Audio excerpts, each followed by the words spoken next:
Hey there, YouTube. It's your girl here, Tammy C. Walker, the owner of Dreams Are a Reality. Of course, I created this channel to provide light and love. How are you all doing?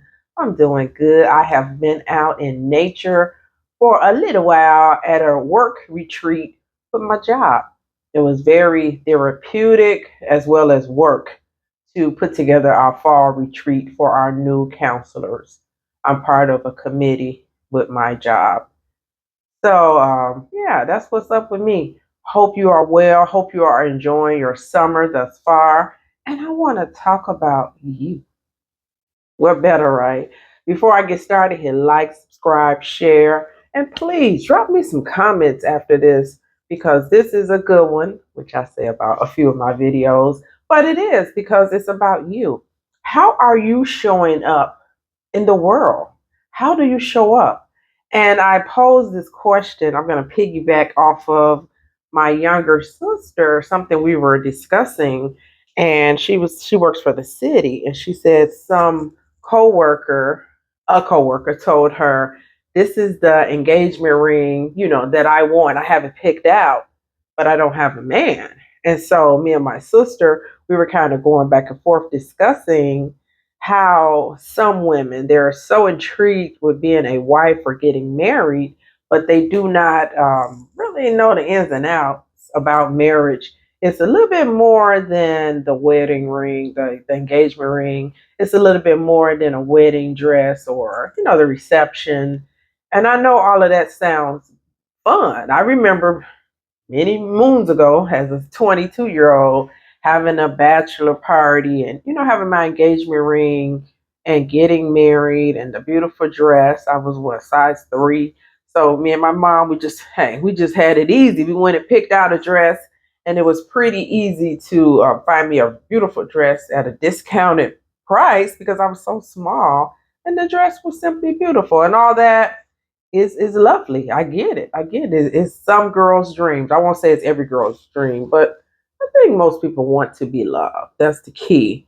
But being a wife is a wee bit more than that day. It's just a little bit more. I'm being sarcastic. It's a lot more. Um, and like my little sister said, it feels good to be chosen. You chose him, he chose you, or same sex partners, you chose each other, but it's a bit more. What happens when the challenges of marriage occurs, which are poor communication? You got stonewallers out here. You say something they don't like, they don't talk to you for days, weeks. It can go weeks. Somebody's sleeping in one bedroom, somebody's sleeping on the couch, and people are not ready for these conversations. So this is part of being a wife when the challenges come. What about financial issues? Some people they want to get married, but they don't want to put their money together. They have secret accounts hidden, and they want to spend, and someone else is a saver and does budgets, and you're going to clash because that's a clash of your financial strategy or how you move. So these are areas that have to be talked about, and it's challenging. God bless infidelity. God bless when that happens because it don't make no kind of sense. It doesn't. Even when people cheat and they're dating, for what? You're not even married, so you just need to tell that person, hey, this is not working out, or I need something more casual. I know it sounds easy to say, but some of this stuff can be avoided. And then you marry and you're running and cheating. I mean, why get married? Seriously, I hate to make it sound so flippant or like it's so simple, but this is the stuff that happens, and this is why the couples are coming to me. And then simple stress. You lose your job, he loses his job, you have to take a pay cut, your mom gets sick, his mom gets sick, your dad gets sick, his dad gets sick, grandparents, people get sick. You can get sick. Your kids having trouble in school, you're trying to have a baby. It's so much stress that can happen. I don't mean to be gloom and doom. The dreams are reality. It's reality. And that's why I create this channel. I don't want to sell you a pipe dream, and tell you it's all roses and rainbows. It is not. It can life is tough, and a lot of stuff can start happening. And again, like they say, like the saying, it's not what happens to us, But how will you show up in life when these stressors happen? And, it's unfortunate to say some of the younger people, as well as other ages, when stress hits, they don't show up well. They fall apart. And you are not going to make it through this here life if you fall apart by every wind that blows, because it's constantly something happening. Last week, just for me, I ended up with a fraudulent charge of $244 after pay two times $122 come out of my bank account unbeknownst to me. And I had to spend a couple of 2 or 3 days getting that straightened out. Then here comes a $1,900 dental bill in which I have decent dental insurance. I don't want a $2,000 dental bill. I'm trying to budget my money correctly. I have a flexible spending account where I sock away enough money for these type of incidentals, but I don't spend a lot of my, FSA money on glasses and medical stuff. So that through those two things happen alone. That might sound minor to you, but as a single woman, I track my dollars, and I don't like surprise stuff. Who likes fraud? So that had to close that bank account. That not the bank account. Pardon me. The ATM card, and that's connected to a lot of stuff. So these are the things that happen. These are the things. You can have car trouble. It's always going to be something. But how do you show up? And this is why you really, really, really have to work on your inner strength. You have to work on your self control. Because when these things pop up as a wife or as a husband, you can't flip out. And so nobody's having these conversations hardly. They want to talk about a doggone wedding dress and a ring. That's bull. That's nothing. That is nothing. And I'm not trying to, make nothing of what you want. That's cool, but that's surface stuff. Anything that's material or surface is superficial, and it's gonna fade away. Like you're not gonna be thinking about that wedding dress when you're on the honeymoon and your husband mad at you. He's stonewalling you and not talking to you, because just because you get married, all of those bad habits that he had and you had, they do not dissipate at a honeymoon. I know people that have gone on honeymoons and it didn't go well because the same problems they had prior to engagement, prior to marriage, is going to resurface at that honeymoon. So, how are you showing up? Do you take care of yourself? And this for men and women. It's not just for the ladies. I started off, talking about the wedding ring. I just want to use that as an example. Men are not running talking about they want to get married every day. That's just not how men are wired. So, have to start with a lady. But do you eat well? Are you showing up in a way where you are looking good for you? Sometimes women think that looking good is to attract a man. Sometimes men think we do all that. You all do all that for us. No, no, no, no, no. I look good for me. I grew up with my mom with the beautiful long flowing hair. She's wearing her little blush on her cheeks, and she would walk by, woo, and I would smell that beautiful perfume. She kept her nails polished. She just looked good, and she presented herself with class. And I said, when I get older, I'm going to be like her. And at age 16, I started, really paying attention to how I dressed, made sure my hair was always done. I didn't wear a lot of makeup and all that, but I kept it tight and right. And that's just who I am, but not for a guy. I didn't do that for a guy. Of course, everybody likes attention or a compliment. Now, who we kidding? But ultimately, you should do that for you. That's what I tell ladies about getting a BBL and a cosmetic surgery. Don't do that to attract no guy. And I'm gonna tell you why.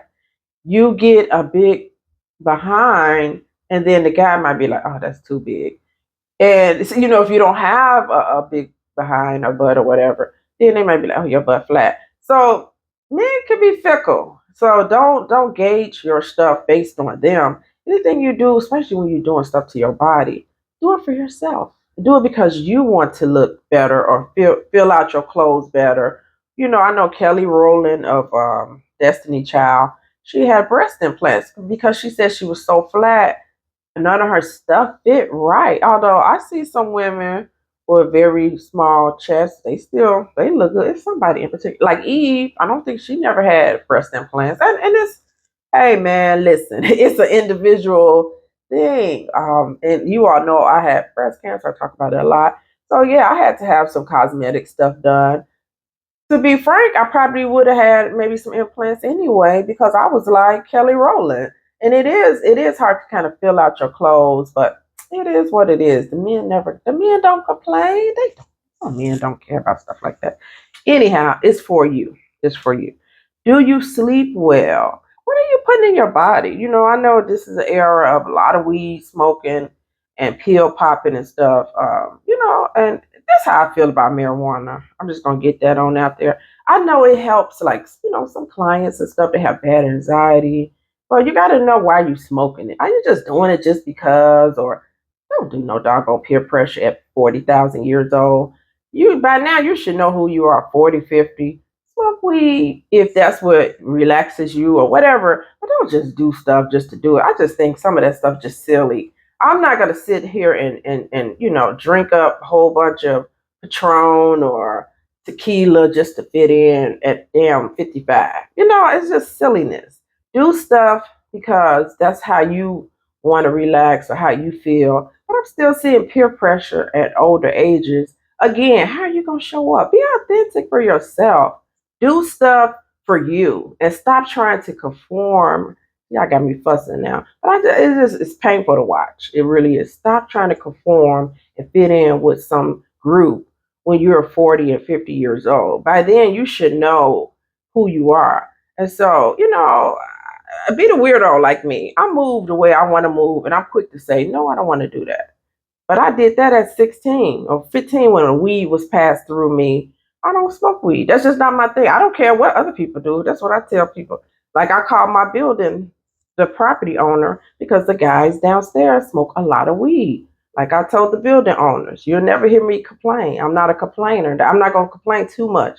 But when I enter my apartment that I spend money on and it's smelling like weed, you're gonna get a phone call because I don't smoke weed. I don't want that on my clothes. I don't want that on my couch and furniture. And so, yeah, I'm gonna make a phone call about stuff like that. Be mindful of others. Some people they're allergic to that odor.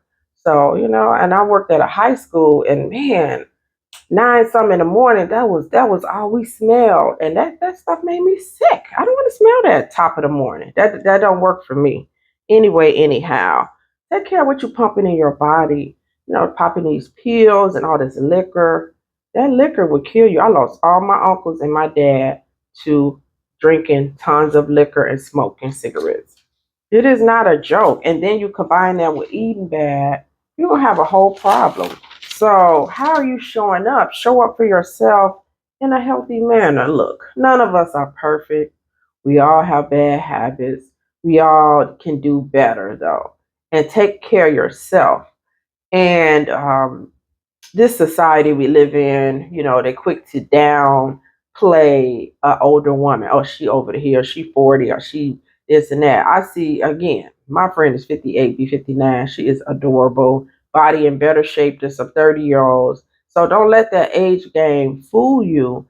You take care of you. It doesn't matter about your age. It only matters what you think of yourself and how you showing up. And if you show up in excellence and take care of yourself, there you go. And so I know a lot of people say, I don't eat this, I don't eat pork, I don't eat beef, I don't eat that. See, I eat it all, but I eat it in moderation. I don't sit there and eat bacon 7 days a week. I might eat some bacon one day a week. I don't eat a pork chop every day. That might be once every 3 weeks. I do it in I just divide it up, do it in moderation. But by the same token, I'm going to eat apples, I'm going to eat bananas, I'm going to eat watermelon, I'm going to eat cherries. I'm going to eat quite a few salads. I just incorporate the vegetables and fruit, and then when I do the bad stuff, it's in moderation.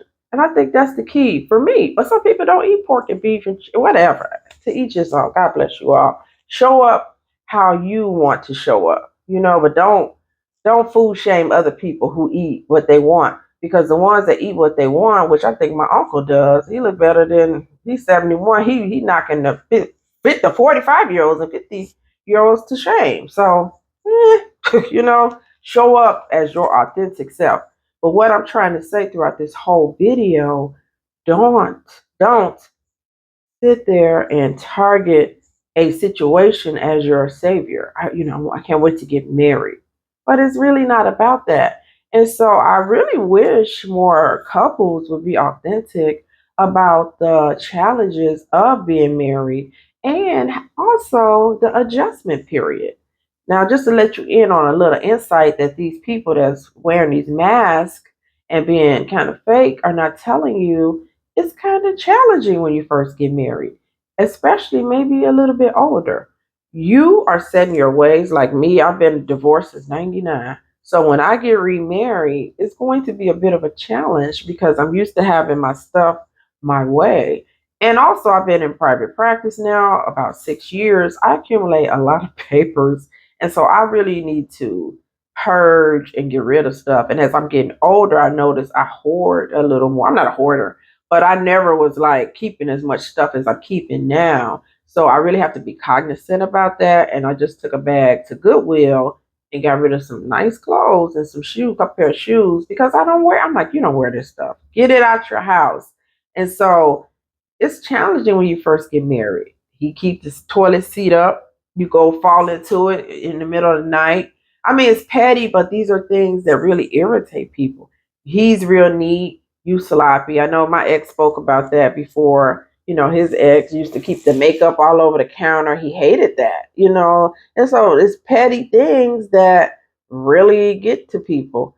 I remember I think he liked meals, cooked meals, and so his ex is a big time executive. So she would cook here and there, but I think she didn't want to be bothered when she came home. Like, give me my space. People don't talk about all of this. It's not glitz and glamour. It's colliding two worlds, and it doesn't have to be negative. But I just want to be honest. It can be challenging when you first get married. You have kids. Maybe you have teenagers now they have to move into the home with your husband. Those male personalities, they may clash. Let's reverse it on out. Your husband has a daughter. Sometimes girls, they don't really be liking that stepmom too much. And so it's a lot blending in those blended families. And so we need to have these hearty conversations, but it's about showing up. So if you show up as your authentic self, but show up in a healthy manner where you have worked on your mind, body, soul, when those stressful situations come up with the blended family, you're able to handle it better. So yeah, I really, most of my videos are about doing that self work. And you all know me, I do my therapy every other Thursday, and my therapist is on maternity leave, and I am hurting because I have a lot of stuff I need to talk to her about. And she did ask, maybe you need a replacement therapist while I'm gone. No, I'll be good. Well, yeah, no, I need to talk to her. So when she comes back, I think I'm just gonna switch to every week for a little while until I can really, get everything out that I want to discuss. So I recommend therapy for you. I really do. I'm not saying, don't think. I know the African American community it used to be a taboo. It's getting a little better, but it's still underlying. And so they're embarrassed about therapy. And not only our community, other communities too. I would say Latino, definitely Latino, very macho. And I get it. I get it. I grew up with a black father. I know what's up. But forget that. Bump that. Get your help. And it doesn't have to be like you're sad, you're depressed, you're anxious, but maybe you're stressed. Maybe you are going to get married or you're engaged. Or you want to, a gentleman, you're ready to propose. You're a little concerned though. So go talk to somebody. Go talk to somebody. A lady, you want to get married and you stuck and you just, and it's bothering you. I want to get married. I haven't really met anybody. It's really weighing on me. Talk to someone. Talk to someone. You have teenage kids. It's hard raising them. Talk to someone. You are anxious. You are depressed. You are a caregiver. Your job's stressing you out. Talk to somebody. www.psychologytoday.com. Pop in your zip code. You can put male. You can put female. You can look for African American, Latina, Caucasian. If you are part of the LGBTQ community, um, you know, anxiety, social anxiety, if you had a major illness, honey, all that stuff is boom, boom, boom in psychology today. Let me see. Yeah. Closing out. Hold up. Oh, definitely closing out because I got a client.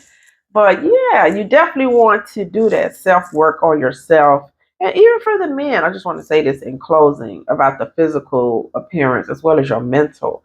It saddens me. I do attend my yearly picnic, and sometimes I see some of my old classmates. They were like the jocks. Yeah, we 30 some years out, so I'm not expecting them to look like they did, but you know what? Being 55, 54, that's not so old where you have to look ran down. We can still walk, we can run on the treadmill, we can jog, we can play volleyball, we can play tennis, we can swim, we can do a lot. We can play with our grandkids, great nieces, nephews, but we gotta take care of ourselves, men. We really do. Get into the gym a little bit. Watch what you eat. Pull back on the salt. That's one thing I don't use salt too much. I use Himalayan, the pink salt.